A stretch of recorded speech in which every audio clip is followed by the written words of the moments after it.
Oxiers, kembali lagi bersama kami di Oksigen UKM PPD.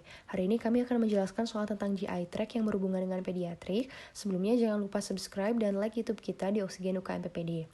Pertanyaannya, diagnosis yang tepat adalah bayi S berusia 2 hari dibawa ibunya ke IGD karena muntah terus-menerus. Perut tampak semakin kembung, pemeriksaan foto polos abdomen menunjukkan gambaran sebagai berikut. Nah, jawabannya adalah C, yaitu atresia duodenum. Di sini, dari gambaran foto polos abdomennya bisa kita temukan double bubble sign yang khas pada atresia duodenum.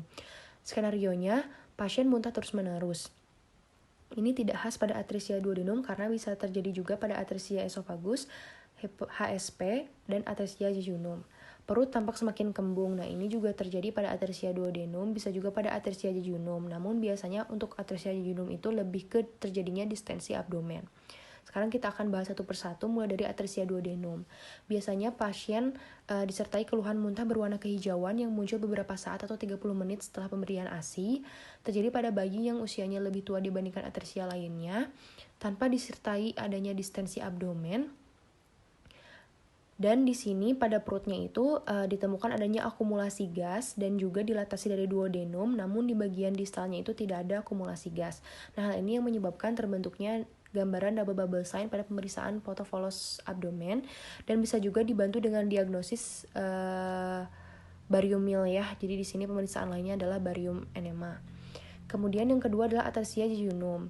Di sini yang membedakan dengan atresia duodenum adalah sering terjadi adanya distensi abdomen, tidak ada akumulasi gas di bagian pelvic cavity, dan juga gambaran ronsennya itu triple bubble sign. Nah, ini juga khas pada atresia jejunum.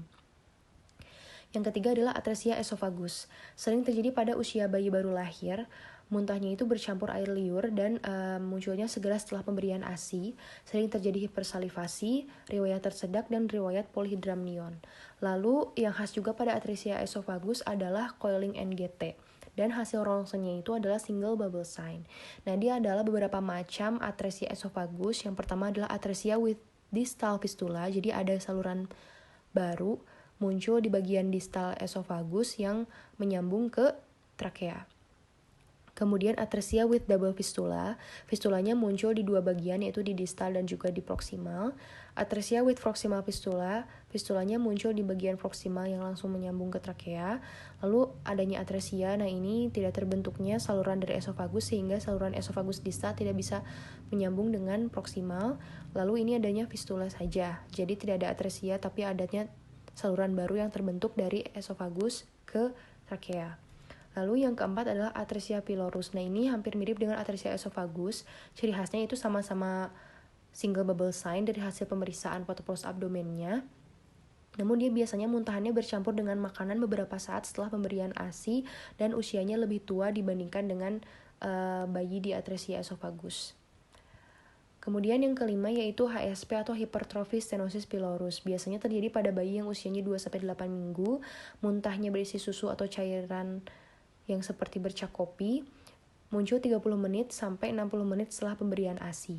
Lalu biasanya yang khas itu adanya ditemukan massa yang palpable atau olive-like di right upper quadrant atau di epigastrium.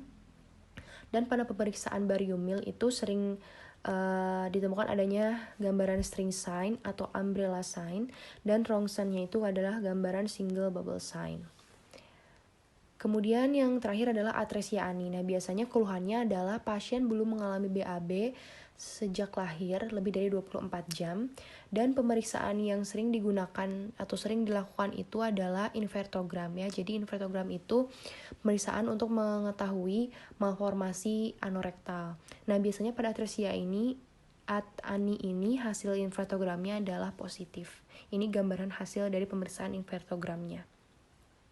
Nah, sekian saja pembahasan dari saya, semoga bisa bermanfaat. Namun sebelumnya jangan lupa like dan subscribe YouTube kita di Oksigen UKM PPD. Terima kasih.